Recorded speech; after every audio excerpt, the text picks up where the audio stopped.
Give me a minute.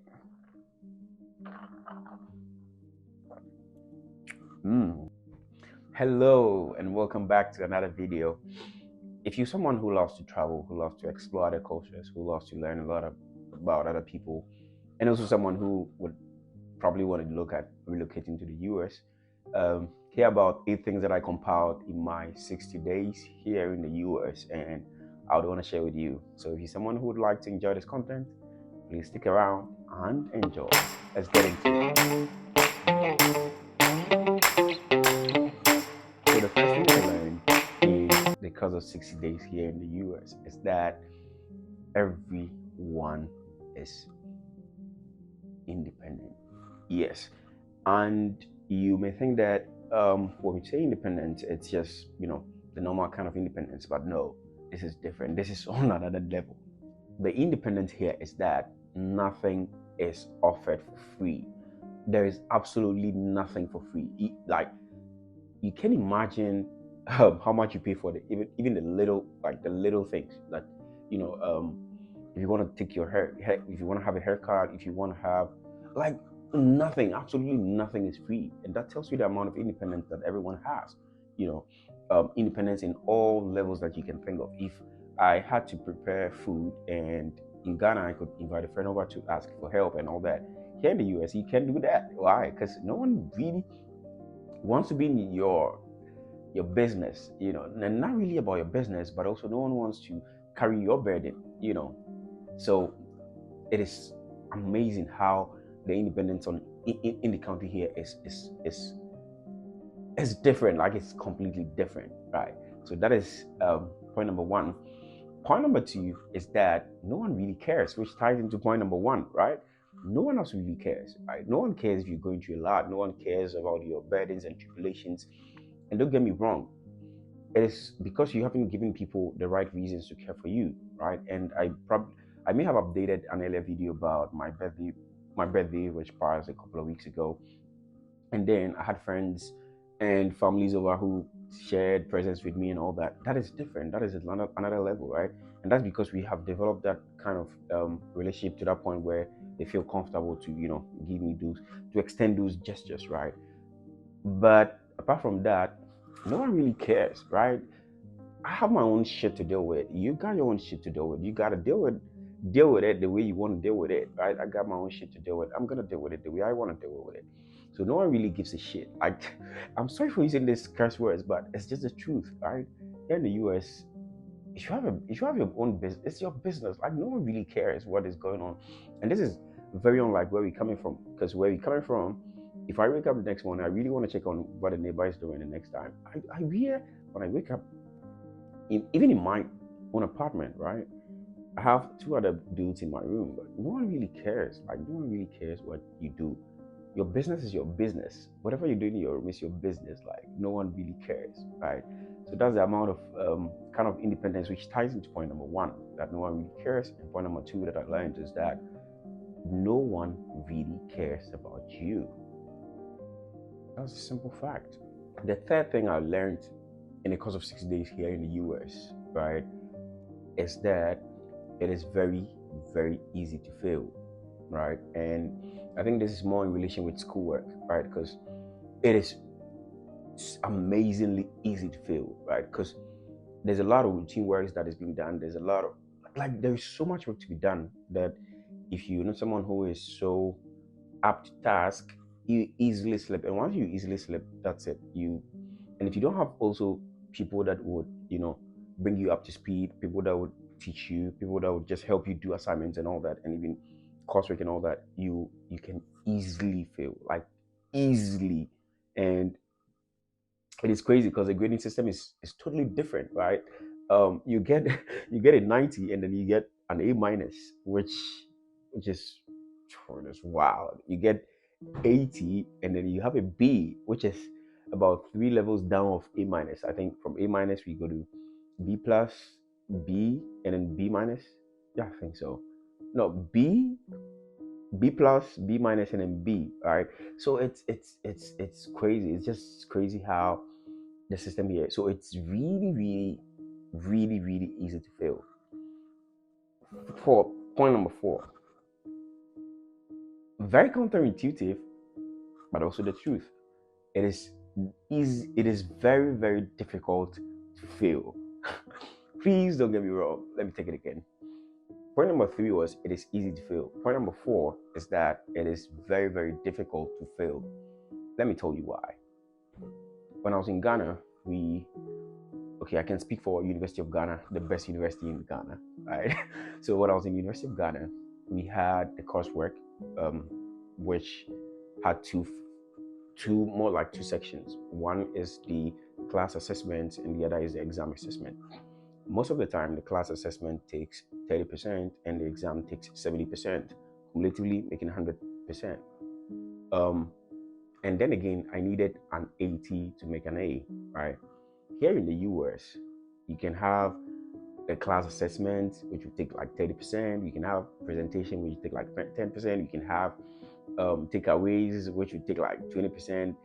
Before the final exam, which probably will take like 30 or 40%, So the different compositions of the different parts of the coursework makes it even difficult to fail. Because if you're able to do all that you need to do before the exam, you are guaranteed at least 60%, at least 60% of the pass mark, which pushes you out of, an F, probably D or E, you know. So it is difficult to fail, right? So if you put all those things in place, you probably just need a 30%, probably a 10% to pass your final exam, which makes it even more difficult to fail, right? So the systems here are here, they work to help you. They are in your favor to help you succeed. So if you really put in the work during the time of the semester, even before the exam, then it makes it even more difficult for you to fail.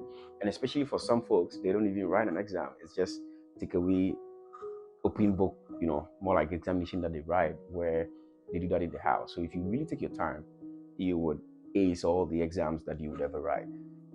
Mind you, that's not to say I have aced all the exams I wrote this semester, right? Because for me, it's been different. It's been difficult, more like a switch from a different environment to a new environment. So it's been, more like a roller coaster.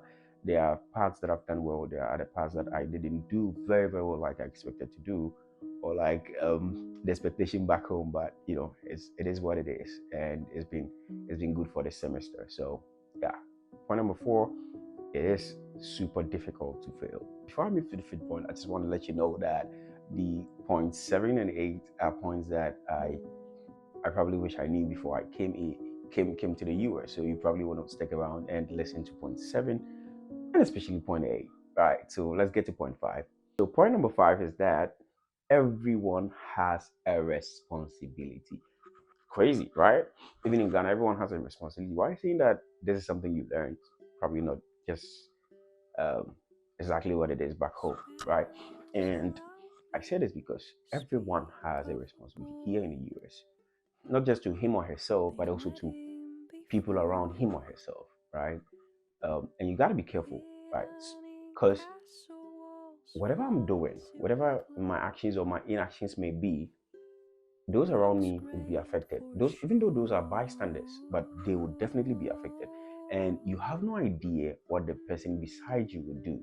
Call the cops on you, report you, take videos of you just to share for evidence purposes and all that. So everyone is a responsibility. It's a responsibility actually, not just for him or himself, but also to all those around him. So you really, really gotta be careful what you do, what you say, what you don't do when you're supposed to do something and all that. So it's more like everyone serves as a check on the other, and everyone serves as a balance on the check on serves as a balance on the other. So it's really, really interesting how things work together here, right? You want to have that independence, like the first point, which is everyone is independent. But of course, with your independence comes the actions or the inactions that may affect bystanders who probably have no idea what you're doing or have been raised differently in terms of culture wise. It's totally different, right? So in as much as you are independent, you also serve as a responsibility for the next person standing by you, and you got to be careful exactly what you say, what you don't say, what you're supposed to say, what you're not supposed to say, and all that. So this is something that I learned in the course of 60 days in the US. Point number 6, everyone works. And yes, it's Oh, it's different. Everyone works. The young, the middle aged, the aged, everyone works. You can see someone as old and as wrinkly as possible, and he or she is still trying to put in something, some amount of work, just to make ends meet. And when you get here, you understand why everyone works, right? Because at the end of the month, there are a lot of bills that come. Your phone incomes, your utility comes, your insurance in terms of where you live, and also the cars you drive and all that. Your mortgage, if you have a house, your rent. It's crazy the amount of bills that come in every single month, and you got to be able to sort all these bills out, or you risk being kicked out of the benefit that you enjoy from that particular um, from that particular bill that you do not pay, right? For example, if at the end of the month I'm not able to pay for this place that I live, I'll be kicked out. And where do I go? You probably end up on the street. That's why there's a lot of street people, which which is kind of strange. If you get here for the first time, you see people sleeping on the streets, people sleeping on verandas and corridors and all that, and you are like, really, what is going on? Yes. So yeah, everyone works. You would see someone as old as whatever the person is working. They're working their butts off. Like it's crazy. Everyone put in so much work.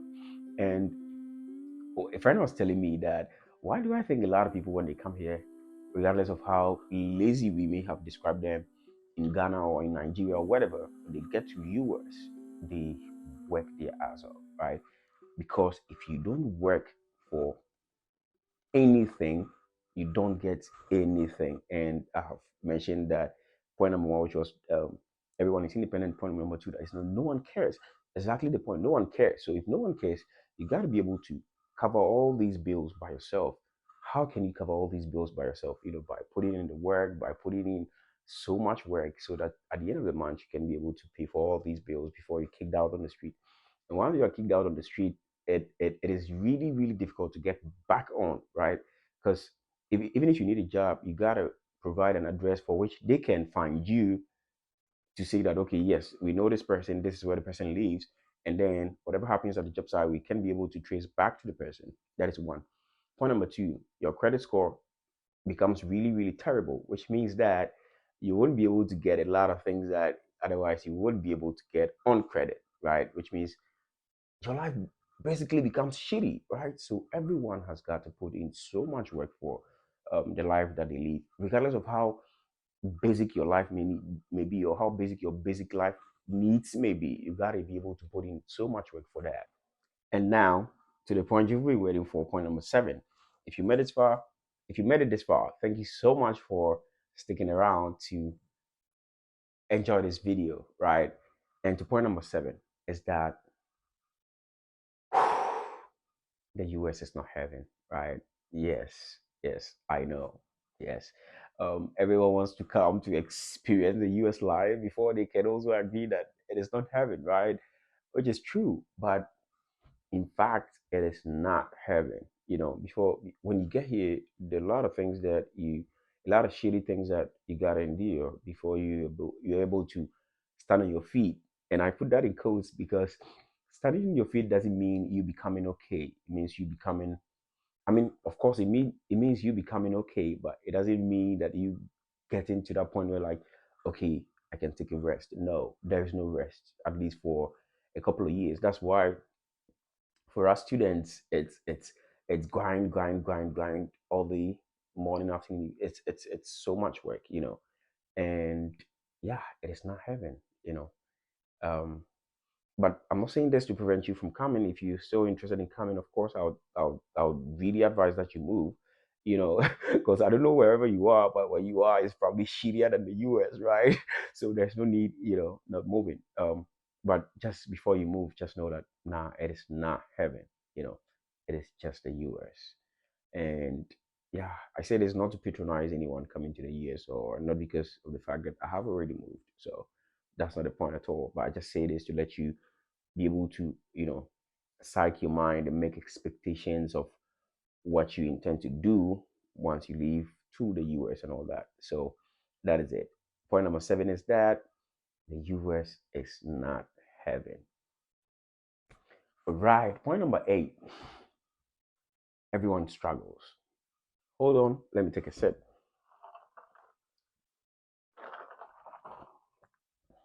Yes, everyone struggles.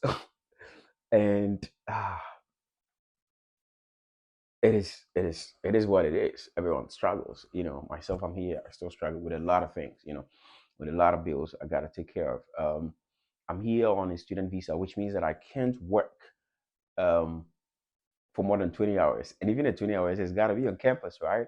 So for a particular week, I have to work 20 hours on campus. So when school is not in session, so it means that I'm not working, which means that once you're not working, you're not earning a penny, right? So the struggle is real. Like everyone pretty much suffers. Everyone is struggling. People are going through a lot of things that you have no idea about, even though they are in the US, right? So, I mean, before I was in the US, I had this sense of entitlement that when someone is in the US, it means they're living the best of lives that they are living. And, whatever you request, they got to give you, right? And when I got here, I was like, oh my goodness, God forgive me and all those who thought they were entitled to a lot of things that people here don't even have. You get what I'm saying, right? So everyone struggles. If you are in Ghana, if you're in Nigeria, if you're in Benin, if you're in Togo, wherever you are, the same shit that you go through in Ghana, you're probably going to face the same shit that right here in the US, right? Probably just because this place may be better in terms of other aspects of life, but the point is that everyone really struggles. Yeah, everyone really struggles, and that is point number 8.